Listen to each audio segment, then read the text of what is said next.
at Watkins Glen, and we are under caution for the second time this afternoon. That shot from our Revestis helicopter. You're looking at corner number 11, and you're also watching K.Petty walk away from his wrecked race car. Yeah, putting his hair up a ponytail so he can meet his adoring fans.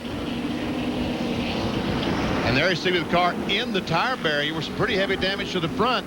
Let's watch the car as he comes down in the corner. He's on the outside of someone trying to get by. I guess that's P.J. Jones. And he gets the left side out of just a little bit in the grass, loses control, and boom. And we see from the perspective of Ted Musgrave how he witnessed this incident.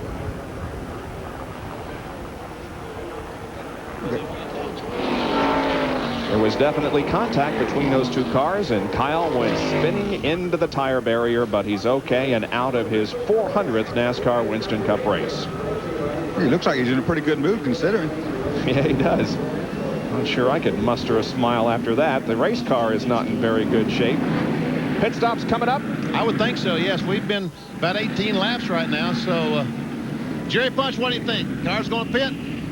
They should all come in. Most of the guys wanted to go to around lap 28 to 30, Benny, if they could, and make it on 2 pit stops, this being a 90-lap race. A couple of cars early on who said they wouldn't get the good gas mileage, was like the crew behind me. Ernie Irvin, they're only getting about 3.2 miles per gallon. They were going to have to pit around lap 26 to 28. They could not have made it on 2 stops. So this caution flag, somewhat of a break for them.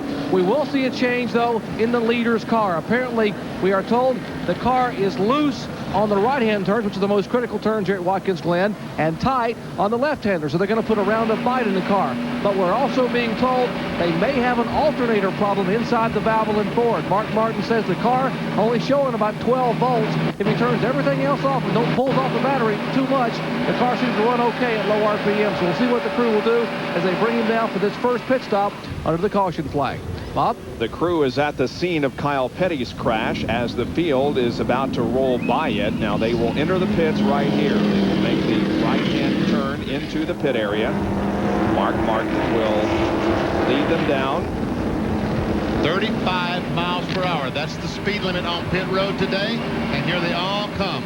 Every car behind the pace car. John Kernan is in Rusty Wallace's pit as he will be one of the first to arrive at his assigned area. John? Last week we saw some stops below 17 seconds. 4 tire changes for the Village Genuine Draft crew. They go to work right now. Left side tires first, of course, because of the direction they're headed on this racetrack. Now the right side tires will go on. They also are trying to tighten the car up in the right-handers. Let's go down to Mark Martin's pit and Jerry Punch. And Mark Martin getting right side tires. As Earnhardt is right in front of him, they have already put right side tires on Earnhardt's car. Likewise, left side tires going on. Mark Martin says no to anything to drink. And here is Steve Mills. We told you, around the bite going to the right. And Mark Martin is down and away, but Earnhardt looks to be the first one off pit road. Then comes Colin back and the car number 24. So Earnhardt will be the first one back to turn 1 after a 4-tire stop under the caution flag. How about that Richard Petty crew getting Dahlin back out in 3rd spot? John Kernan. Bob, Rusty Wallace's team was slowed somewhat when they had a lug nut fall off. A problem on the right rear tire. Kenny Schrader beat him out from this side of pit road. Schrader, they had to take tape off the grill. He was running a little bit hot, about 230 degrees. All right, we do have a loose tire on pit road, but it's being taken care of. It must be the Revestis crew. Yeah, they're chasing it down. So give me my tire back. Meanwhile, the cleanup continues there in turn number 11, where K.Petty's mellow yellow car went into the tire barrier. Kyle is okay, but it has brought out our second caution of the afternoon. Back with more right after this. It is not Woodstock, but the people are having just as much fun, and as a matter of fact, they may be having more fun. You were there 25 years ago, right, Benny, at Woodstock? Where is that? It's not. I was at Woodstock, Georgia, a half-mile dirt track. Enthusiastic crowd, though. This is what happened to K.Petty as he approached turn 11. He made some contact. I think that's P.J. Jones in the 88 car. And Kyle does a 360 and gets going the right way, right in the retaining wall. And John Kernan is caught up with K.Petty. Kyle was just trying to look on a monitor to see exactly what happened there. Kyle looked up, and there you were crunched against the tire wall. Yeah, you know, we pitted early just to top off fuel. We'd had some tire wearing problems in practice, and we were looking at that. And I was coming back up through there just biding your time, really not doing anything. You know, called Ted, and he made a mistake, and I've got around him and a couple guys. And called PJ coming into the corner, coming back towards the garage area, and he made a mistake and drifted out, and I got up beside of him, and I guess he just didn't know I was there. But, I mean, you know, he just one of those things.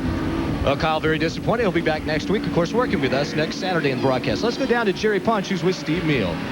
Of course, Steve Meal, the crew chief for Mark Martin, as they talking to some of the Earnhardt crew here. But, Steve, we understand you may have an alternator problem with the car. Yeah, we've got a voltage regulator or a voltmeter in the car, and it only shows about 12.5 volts, 12 volts. It ought to show 13. So Mark's cut his helmet blower off. We got rear end blowers that have been cut off. We got front brake blowers that have been cut off. We got the water blower cut off. So he'll watch his water temperature and run along a little bit and turn it on from time to time. But it's a pretty good indication that the battery's not being charged. And I don't know if we can go the whole way on just battery voltage, but we'll see. And we'll see. They have 70 laps remaining here at Watkins International, the 9th annual Budweiser at the Glen, under caution here. Back with Boy Live, NASCAR Worcester Cup.